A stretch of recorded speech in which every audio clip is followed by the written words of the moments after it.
उपस्थित सर्व पत्रकार मित्रांनो, तुम्हाला आधी बोलणार आहे? नाही सर, तुम्ही खाली बोला. हो मी खाली बोला.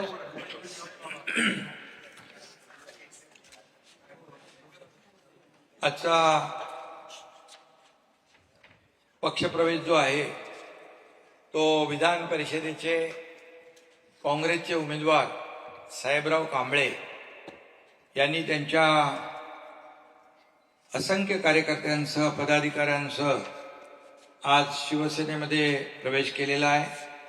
त्यामध्ये काँग्रेस तालुका अध्यक्ष महिला सूर्यकांता दिंडाळकर, जिल्हा उपाध्यक्ष युवक काँग्रेस राहुल वानखेडे, प्रफुल्ल खंदारे, तालुका अध्यक्ष चेअरमन खरेदी विक्री संघ विद्यानंद नलावडे, कैलासराव गुगरे, नामदेवराव शिंगणकर आणि ज्येष्ठ काँग्रेस नेते पंजाबराव भालेराव,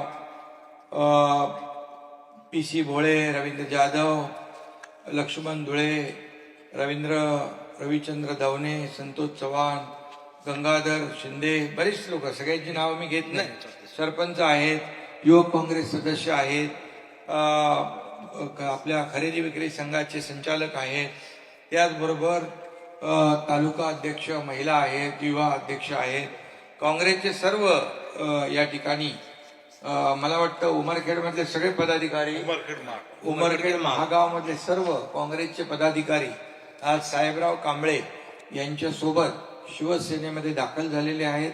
मी त्या सगळ्यांचं मनापासून स्वागत करतो आणि मनापासून साहेबराव कांबळे यांना धन्यवाद देतो की त्यांनी आपले मंत्री संजय राठोड यांच्या मार्गदर्शनाखाली ही जी निवडणूक आहे दुष्यंत चतुर्वेदीची ती बिनविरोध केली. याबद्दल मी त्यांचं मनापासून अभिनंदन करतो, मनापासून त्यांना धन्यवाद देतो. खरं म्हणजे त्यांनी गेले अनेक वर्ष काम करत असताना त्या ठिकाणी जी उमरखेडची निवडणूक झाली विधानसभेची 93,000 मतं त्यांना मिळाली होती. आणि आता शिवसेना आणि साहेबराव कांबळे हे ताकद जी आहे आता त्या ठिकाणी वाढणार आहे आणि तिथं संजय राठोड यांच्या मार्गदर्शनाखाली साहेबराव कांबळे या ठिकाणी शिवसेनेचं काम वाढवतील. दुष्यंत चतुर्वेदी हे आमदार झालेले आहेत, त्यांचंही मी मनापासून अभिनंदन करतो. ते बिनविरोध झालेले आहेत आणि म्हणून आजचा हा प्रवेश जो आहे हा अतिशय महत्वाचा आहे. यामुळे आपला मतदारसंघ उमरखेड महागाव या मतदारसंघामध्ये देखील ताकद आता वाढलेली आहे. याचबरोबर उभाट्याचे पण काही लोक पदाधिकारी, उभाट्याचे पण उपनगराध्यक्ष आणि इतर काही पदाधिकारी त्यांनी प्रवेश केलेला आहे. त्यामुळे या भागामध्ये जे संजय राठोड पालकमंत्री आहेत तिकडं आणि त्या भागात आता ही अशी साहेबराव कांबळेंसारखी पदाधिकारी शिवसेनेत येत आहेत एका विश्वासाने. त्या विश्वासाला सार्थ करण्याचं काम आमच्या शिवसेनेचे लोक करतील. आणि या भागामधले जे काही प्रश्न त्यांनी सांगितले की पीक विमा असेल, वीट भट्टीवर काम करणाऱ्या ज्या आपल्या भगिनी आहेत त्यांना जो काही योजनेतला लाभ मिळाला पाहिजे, त्याचबरोबर शिवाजी महाराजांचा पुतळा उभारणे आणि या सर्व जी काही तिथली विकासाची कामं आहेत त्याला चालना देणे, अशा प्रकारचं काम साहेबराव कांबळे आणि आमच्या सर्व जुने पदाधिकारी आहेत त्यांची मागणी आहे.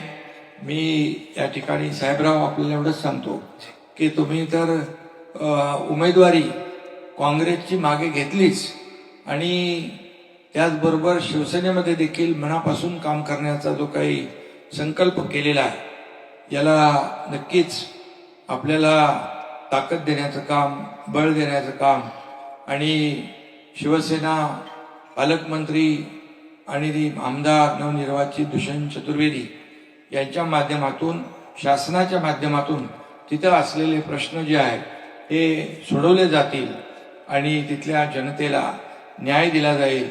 खरं म्हणजे बघा, एकदाच त्यांना विनंती केली आपल्या पालकमंत्र्यांनी की आपण एकत्र काम करायचं आहे आणि त्यांनी शब्द दिला की आपण एकत्र काम करायचं. त्याबरोबर त्यांनी दिलेला शब्द पाळला आणि शब्दाला जागणारा कार्यकर्ता म्हणून साहेबराव कांबळे यांनी आज शिवसेनेत प्रवेश केलेला आहे. मी त्यांचं मनापासून स्वागत करतो. शिवसेना कार्यकर्त्यांचा पक्ष आहे, त्यामुळे अशा प्रकारचे कार्यकर्ते जे काम करतील ते नक्कीच शिवसेनेमध्ये पुढे जातील. शिवसेना मोठी करण्याचं काम अशा प्रकारच्या कार्यकर्त्यांमुळेच होईल आणि त्याचा मान सन्मान या शिवसेनेमध्ये होईल असंच या प्रसंगी मी सांगतो. आणि बाळासाहेबांचे विचार पुढे नेण्याचं काम, हिंदुत्वाचे विचार पुढे नेण्याचं काम या ठिकाणी त्या जिल्ह्यामध्ये होत आहे आणि त्यामध्ये आज पुन्हा एकदा भर पडलेली आहे. असेच प्रवेश दररोज सुरू आहेत वेगवेगळ्या भागातून, महाराष्ट्राच्या कानाकोपऱ्यातून. त्यामुळे एका विश्वासाने लोक येत आहेत आणि म्हणूनच विश्वासाने येणाऱ्या लोकांना त्या भागाचा विकास पाहिजे आणि काम पाहिजे, प्रकल्प पुढे गेले पाहिजे. हे नक्कीच या ठिकाणी मी विश्वास देतो. साहेबराव, तुमच्या सर्व कार्यकर्त्यांना, पदाधिकाऱ्यांना शिवसेनेमध्ये सामावून घेतलेला आहे. आपला शिवसेना एक परिवार आहे. परिवाराप्रमाणे आपण सगळे एकत्र काम करूया याची ग्वाही देतो. पुन्हा एकदा शुभेच्छा आपल्याला देतो. विधान परिषदेच्या निवडणुका बिनविरोध होत आहेत, त्यावरती विरोधकांकडून सातत्याने टीका केली जाते. घोडेबाजार होतोय, उमेदवारांना विकत घेतलं जाते, शेकडो कोटींचा खर्च होतोय असं देखील म्हणतात. आणि कालच खरं तर बिनविरोध निवडणुका झाल्यात आणि आज साजरं तुमच्या इकडे प्रवेश करतात. कुठेतरी मग त्यात सत्यता आहे असं कुठेतरी पुष्टी मिळते असं वाटतं. बघा, त्यांनी आमच्या पालकमंत्री महोदयांना सांगितलं की जी काही मतांची आकडेवारी आहे त्याच्यामध्ये जो असलेला फरक आहे आणि त्यामुळे आज शिवसेनेचा उमेदवार, महायुतीचा उमेदवार तिथे निवडून येणार ही खात्री त्यांना होती आणि त्यामुळे त्यांनी एक विकासाला साथ दिलेली आहे. त्या भागातल्या स्वतःच्या उमेदवारीपेक्षा त्या भागामध्ये विकास झाला पाहिजे, त्या भागातली कामं झाली पाहिजे ही भावना मनामध्ये ठेवून त्यांनी हा प्रवेश केलेला आहे. विरोधकांना काय, त्यांना मुद्देच नाही आहेत. विरोधकांना काय, त्यांना त्यांच्या पक्षामध्ये महायुती, महाविकास आघाडीमध्ये किती बिघाडी आहे हे तुम्हाला या निवडणुकांमध्ये दिसून आलेलं आहे. कोण कुठे कोणाचा पायपूस नाहीये, कोण कुठे उमेदवारी मागे घेतो, कोण कुठे भरतो, काय करतो हे त्यांनाच माहीत नाही. त्या उलट महायुती दमदारपणे या ठिकाणी निवडणुका लढती आहे आणि त्यामुळे 17चे 17 महायुतीचे उमेदवार या निवडणुकीमध्ये निवडून येतील. आज आपण जर पाहिलं तर केंद्रामध्ये देखील आपण पाहिलं तर देशाचा जो काही विकास सुरू आहे मोदी साहेबांच्या मार्गदर्शनाखाली त्यांच्यावर टीका करतायत. म्हणजे त्यांच्याकडे मुद्दे नसल्यामुळे हे सगळे टीका टिप्पणी, आरोप प्रत्यारोप या सगळ्या गोष्टी आज त्यांच्याच उमेदवारांवर ते आरोप करतायत. म्हणजे त्यांच्या उमेदवारांवर, पक्षाच्या पदाधिकाऱ्यांवर आरोप करणं किती योग्य आहे आणि म्हणूनच त्यांच्यावर विश्वास नाही, पक्ष नेतृत्वावर विश्वास नाही आणि म्हणूनच या सगळ्या गोष्टी ज्या आहेत त्या या ठिकाणी घडतात. मुंबई शहरामध्ये वरळीमध्ये एक तरुणाचा मृत्यू जो आहे तो लाईव्ह कॉन्सर्ट कार्यक्रमात झालेला पाहिला मिळते. काल हा कार्यक्रम वरळी रूम मध्ये होता. एका तरुणाचा मद्य पेय केल्यामुळे मृत्यू झाल्याची माहिती समोर आली आहे. पोलिसांनी आणि त्याला परवानगी दिली नव्हती अशी ही माहिती पुढे येते. पोलिसांनी परवानगी नाकारली असताना कुठल्या तरी राजकारण्याच्या वरदहस्तामुळे हा कॉन्सर्ट झाला असंही आणि असाच प्रकार महिनाभरापूर्वी याची पोलीस चौकशी करतायत आणि जे कोणी दोषी असतील त्यांच्यावर कारवाई होईल, कडक कारवाई होईल. गोरेगावचं देखील आपण पाहिलं की अगदी पाळामुळं खोदण्यापर्यंत, अगदी शेवटच्या आरोपीपर्यंत पोहोचण्याचं काम पोलिसांनी केलंय, करतायत. तुम्ही आता असं म्हणाल की महायुती एकत्रितपणे काम करते. दोन महत्वाचे प्रश्न आहेत. तर काल मुंबई विमानतळावरती कार्यक्रम झाला आणि चर्चा अशी आहे की तुम्हाला त्या कार्यक्रमाचं निमंत्रण दिलं गेलं नाही, कुठेतरी हेतुपुरस्सररित्या तुम्हाला डावलण्यात आलं, अशी चर्चा राजकीय वर्तुळात. नाही, आता ही चर्चा बघा तुम्हीच करताय, मी तर काय बोललोच नाही. पण निबंधन म्हणतो. आणि छत्रपती शिवाजी महाराजांचा पुतळा आहे, शिवाजी महाराजांच्या पुतळ्याचं अनावरण मुख्यमंत्री महोदयांनी केलेलं आहे. मुख्यमंत्री म्हणजे सर्व आमचं मंत्रिमंडळ आलं. त्यामुळे या सगळ्या गोष्टी ज्या आहेत, या सगळ्या विरोधक आणि सगळं त्यांना काय मुद्दे नाही आहेत, त्या मुद्द्याला धरून कुठला तरी मुद्दा धरायचा आणि तो राजकीय करायचा, हे याच्यामध्ये. पण तुम्हाला- धन्यवाद, ठीक आहे, चला, ओके.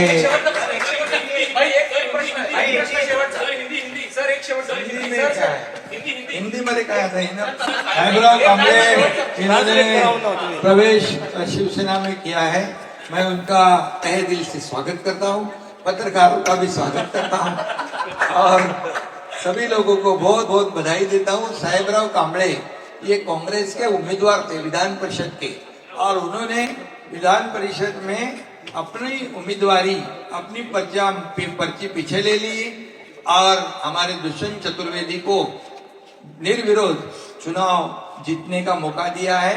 हमारे पालक मंत्री संजय राठौड़ जी ने एक ही शब्द में उन्होंने कहा और उन्होंने तुरंत मान लिया, आज पार्टी का काम कर रहे हो, आज शिवसेना में शामिल हो गए. उनके हजारों कार्यकर्ता उधर उमरखेड़ मतदार संघ है जो है मजबूत हो गया, और वहां का जो विदर्भ में ऐसे कार्यकर्ता आएंगे तो शिवसेना अधिक जोरदार गति से आगे बढ़ेगी. और मैं इतना ही कहूंगा कि 6 लोग हमारे महायुति के निर्विरोध हुए हैं. अभी पूरे टोटल 17 कैंडिडेट है, उसमें से 6 निर्विरोध हुए हैं. अभी 17 के 17 जो है वो सभी लोग महायुति की जीत पक्की है.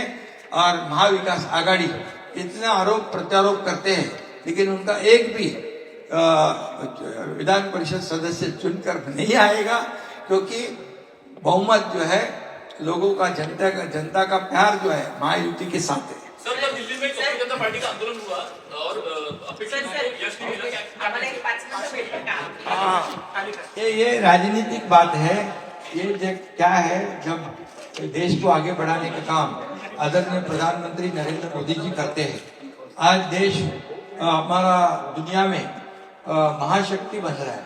इसका जो पेट दर्द है, जो उनको हमारे देश का, जो देश की प्रगति जब जब होती है तब तब विपक्ष मोदी जी के ऊपर आरोप लगाता है. राहुल गांधी देश में भी आरोप लगाते हैं, विदेश में जाके भी प्रधानमंत्री जी के ऊपर आरोप लगाते हैं. 2014 से अभी 2026 तक 12 साल में मोदी जी ने जो काम किया है देश के लिए, एक भी छुट्टी नहीं लेने वाला प्रधानमंत्री कभी देखा है? यही दर्द है उनको, यही पेट में दर्द है. और इसलिए वो जब जब आरोप करते हैं, जब जब ऐसी हरकत करते हैं, तो तब 140 करोड़ जनता मोदी जी का साथ देती है. और इसलिए आपने जो चुनाव हुए हाल में, पश्चिम बंगाल हो, असम हो, उसमें क्या हाल हो गए कांग्रेस के. कांग्रेस ने 100 आरोप लगाए मोदी जी पर. आज देखा कांग्रेस कहां पर है? कांग्रेस आरोप लगाते रहती है और 140 करोड़ जनता और मजबूती से मोदी जी का साथ देती है. और इसलिए ऐसे कोई भी हथकंडे, कोई भी ये करेंगे स्टंट, तो कामयाब नहीं हो.